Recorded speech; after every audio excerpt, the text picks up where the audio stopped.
അതെ, പറയാനുള്ളത് പറഞ്ഞിരിക്കണം. അതിപ്പോ ഏത് തമ്പ്രാന്റെ മുന്നിലാണെങ്കിലും. പക്ഷെ എതിരെ നിൽക്കുന്നവരെ കണ്ടാൽ ചിലരുടെയൊക്കെ മുട്ടിടിക്കും. സംസാരശേഷി ഇല്ലാതെയാകും, ചിലർക്ക് കേൾവി ശക്തിയും ഇല്ലാതെയാകും. എന്നാൽ അങ്ങനെ പതറി നിൽക്കാതെ ഉറച്ച ശബ്ദത്തോടെ കൃത്യമായി പ്രതികരിക്കുന്ന 3 പെണ്ണുങ്ങൾ ഇന്ന് ചർച്ചയാണ്.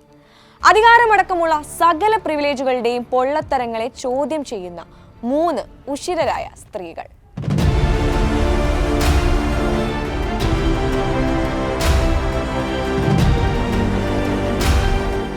ഷാരൂഖ് ഖാൻ എങ്ങനെ മികച്ച നടനായി? കിട്ടുന്നത് വാങ്ങിപ്പോകാൻ ഇത് പെൻഷൻ കാശൊന്നും അല്ലല്ലോ.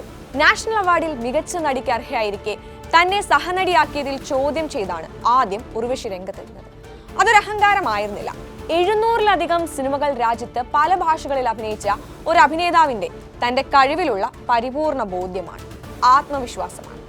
കാലാകാലങ്ങളായി ബോളിവുഡ് കേന്ദ്രീകരിച്ച് വിതരണം ചെയ്യപ്പെടുന്ന അവാർഡുകൾക്ക് നേരെയുള്ള ചോദ്യം കൂടിയായിരുന്നു ഉർവശിയുടേത്. ആടുജീവിതത്തിന് എന്തുകൊണ്ട് അവാർഡ് ലഭിച്ചില്ല? പൂക്കാലം പോലെ ഒരു സിനിമയിൽ ഗംഭീര പ്രകടനം കാഴ്ചവെച്ച വിജയരാഘവൻ എങ്ങനെ തഴയപ്പെട്ടു?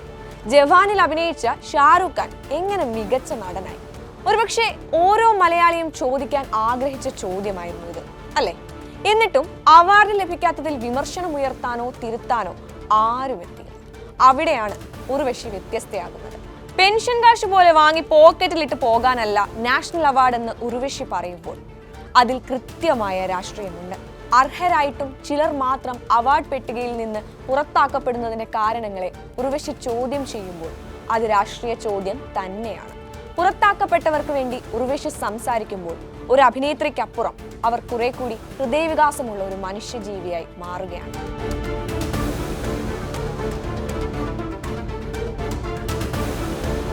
സാന്ദ്ര തോമസിന്റേതും സമാനമായ പോരാട്ടമാണ്. ധൈര്യമുണ്ടെങ്കിൽ മത്സരിച്ച് ജയിക്കുക. പറയേണ്ടത് മാത്രമല്ലേ പറയുന്നുള്ളൂ, അതിന് കൈ ചൂണ്ടി സംസാരിക്കേണ്ട ആവശ്യമൊന്നുമില്ല. സാന്ദ്ര തോമസ് പ്രൊഡ്യൂസേഴ്സ് അസോസിയേഷനും അവിടുത്തെ ആണധികാരങ്ങൾക്കുമെതിരെ സാന്ദ്ര പ്രഖ്യാപിച്ച പോര് ഇന്നും ഇന്നലെയും തുടങ്ങിയതല്ല. പ്രൊഡ്യൂസേഴ്സ് അസോസിയേഷനിൽ അഴിമതി നടക്കുന്നുണ്ടെന്നും അത് പുറത്തു വരാതിരിക്കാനാണ് തന്റെ നോമിനേഷൻ തള്ളിയതെന്നും സാന്ദ്ര ഉന്നയിച്ചിരുന്നു. പ്രൊഡ്യൂസേഴ്സ് അസോസിയേഷൻ തിരഞ്ഞെടുപ്പിൽ തന്റെ നാമനിർദ്ദേശ പത്രിക തള്ളിയതിനെ ചോദ്യം ചെയ്തപ്പോൾ അവർക്ക് നേരെ ഉയർന്ന ചൂണ്ടുവിരലുകളെ അവർ സധൈര്യം എതിർത്തു. എല്ലാത്തിനു മുമ്പിൽ ഞെട്ടിച്ചത് സാന്ദ്രയുടെ മറ്റൊരു വെളിപ്പെടുത്തലായിരുന്നു. മമ്മൂക്ക എന്നെ വിളിച്ചിരുന്നു, കേസുമായി മുന്നോട്ട് പോകരുതെന്ന് എന്നോട് പറഞ്ഞു. പൊതുവെ ആരും തുറന്നു പറയാൻ ധൈര്യപ്പെടാത്ത ഒന്നായിരുന്നു അത്. കരിയറിനെയും നിലനിൽപ്പിനെയും ബാധിക്കുമെന്ന പൂർണ്ണ ബോധ്യത്തോടെ ആയിരിക്കണം സാന്ദ്ര ആ വെളിപ്പെടുത്തൽ നടത്തിയത്.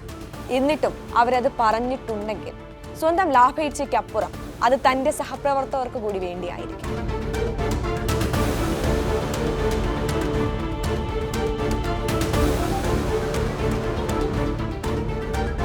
ഇനി മാടമ്പി മനോഭാവവുമായി സ്ത്രീവിരുദ്ധവും ദളിത് വിരുദ്ധവുമായ പ്രസ്താവനകൾ നടത്തിയ അടൂർ ഗോപാലകൃഷ്ണനെ പരസ്യമായി ചോദ്യം ചെയ്യാൻ ധൈര്യം കാണിച്ചവളാണ് പുഷ്പാവതി പൊയ്പ്പാടത്ത്. സ്ത്രീകൾക്കും ദളിതർക്കും സിനിമ പിടിക്കണമെങ്കിൽ ട്രെയിനിങ് കൊടുക്കണമെന്ന് പറഞ്ഞപ്പോൾ എല്ലാം കേട്ട് കൈകെട്ടി കുമ്പിട്ടിരുന്ന ആൾക്കൂട്ടത്തിൽ ചോദ്യചിഹ്നമായി നിവർന്നു നിന്ന് വിരൽ ചൂണ്ടിയത് പുഷ്പാവതിയായിരുന്നു. ഏതാണ് ആ സ്ത്രീ? വഴിയെ പോകുന്ന എല്ലാ സ്ത്രീകൾക്കും കയറി സംസാരിക്കാനുള്ള സ്ഥലമാണോ ഇത്?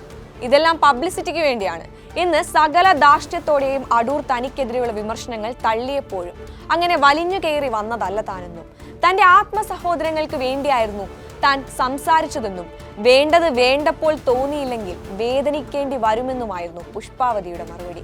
വിരളി പൂണ്ടു നിൽക്കുന്ന ആൺ കസേരകൾക്ക് മുന്നിൽ നട്ടെല് നിവർത്തി ചോദ്യം ചെയ്ത 3 പെണ്ണുങ്ങൾ. വലിയ പ്രത്യാഘാതങ്ങൾ അനുഭവിക്കേണ്ടി വരുമെന്നറിഞ്ഞിട്ടും ഈ പെണ്ണുങ്ങൾ നിവർന്നു നിന്ന് സംസാരിക്കാൻ കാണിച്ച ധൈര്യം ചില്ലറയൊന്നുമല്ല. ഇവർ സംസാരിച്ചത് അവർക്ക് വേണ്ടി മാത്രവുമായിരുന്നില്ല, സഹജീവികൾക്ക് വേണ്ടി കൂടിയായിരുന്നു. എല്ലാ വിമതസ്വരങ്ങളും അടിച്ചമർത്തപ്പെടുന്ന ഈ കാലത്ത് അധികാര നെറുകേടുകളെ പ്രതിരോധിക്കാനിറങ്ങിയ ഈ 3 പെണ്ണുങ്ങൾ അരികിലേക്ക് തള്ളപ്പെടുന്ന മനുഷ്യർക്ക് നൽകുന്ന പ്രത്യാശയും ആത്മവിശ്വാസവും ചില്ലറയല്ല.